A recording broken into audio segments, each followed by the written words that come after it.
So today we're going to be looking at the power of environment. Our success as a company, the success of anybody as an individual, depends a whole lot on the environment where the person places themselves in. You guys know about the story of the parable of the sower, abi? Your father is a pastor now, so you should know better.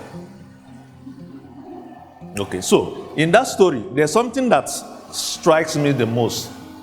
Do you know that all the seeds had the same quality because they were coming from the same bag?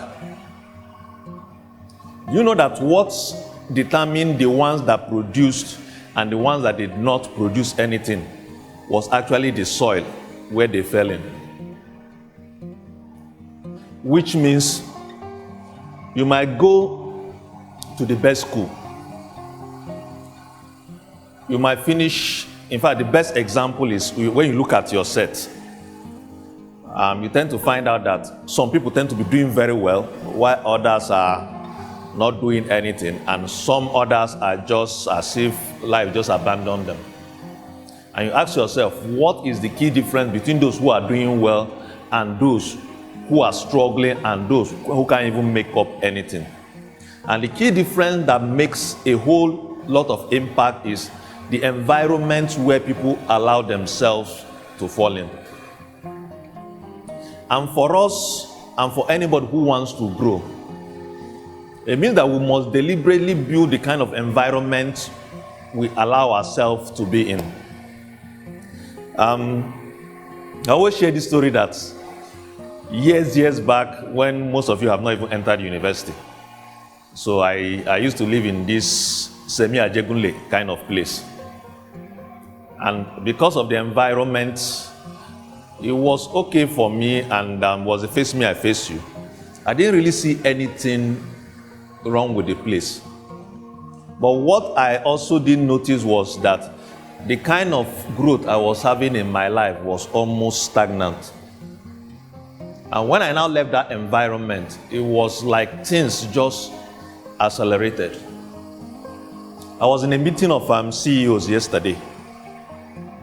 And because of being in that environment, ideas that came out from just being in that particular environment just showed me changes that we need to start to make within the company.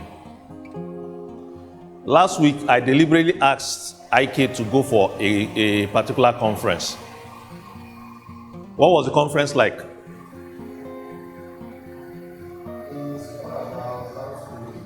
Not about how to. What was the environment and the quality of the conference like?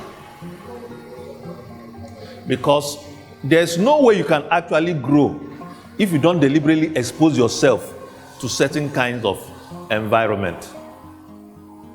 And it's what I want us, because growth is not just about taking online courses.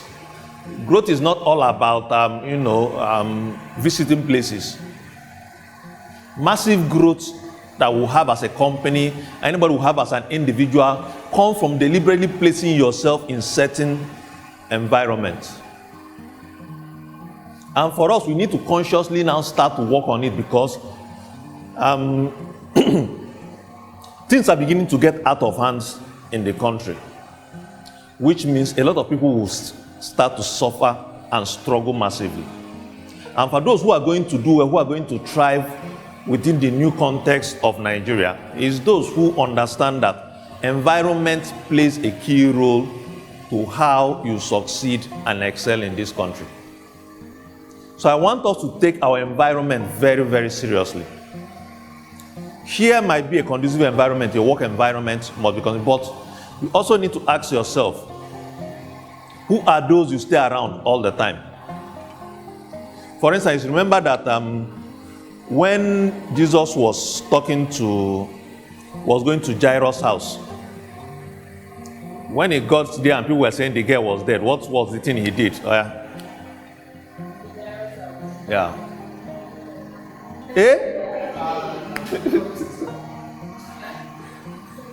Hey, I'll tell your father for you. I said when Jesus got to Jairus' house, where the daughter was dead, he did something essentially, that is the part I want to talk about. If you don't deliberately look at the circle of people around you, your ability to grow will be a huge challenge.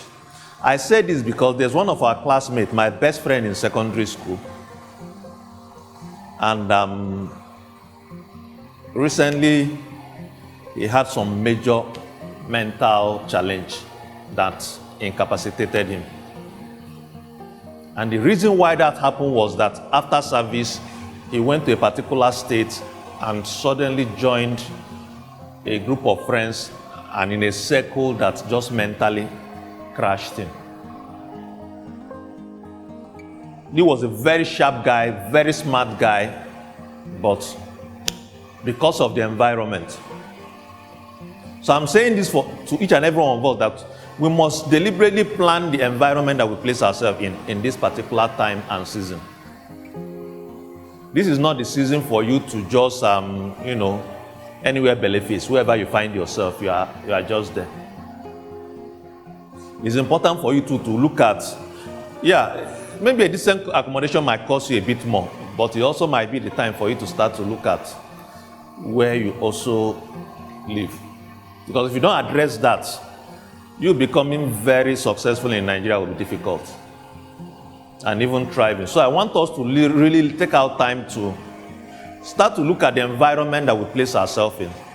Start to look at the people that we surround ourselves with, because these are key factors to our growth. I look at, so one of the business secrets of the Igbo people that we know is, blessing, let me share with you so that you can tell your boyfriend, so that when he's paying the dowry, you know that my share is from there. One of the secrets of the Igbo, how they make money, is when they are from their community, every Igbo man tends to lift one person from their community to join them in what they are doing. And that way, because the person is in that environment, it's easy for the person to pick up from the people around him what they are doing and how to excel. If there's nobody who exposes you to that particular kind of environment, becoming successful will be a kind of very difficult challenge for us. So I also want us now to really start to focus on the environment that we operate in. Look at how to grow yourself. Because if you are growing yourself and people around you are not growing themselves, with time you just say, I can't come and kill myself and die. So let's look at that. And our mission still remains the same thing: to help small business owners eliminate their staffing and recruitment headache in the shortest possible time. And what that means for us is that we must be in the right environment at any particular point that help us to get these best results all the time.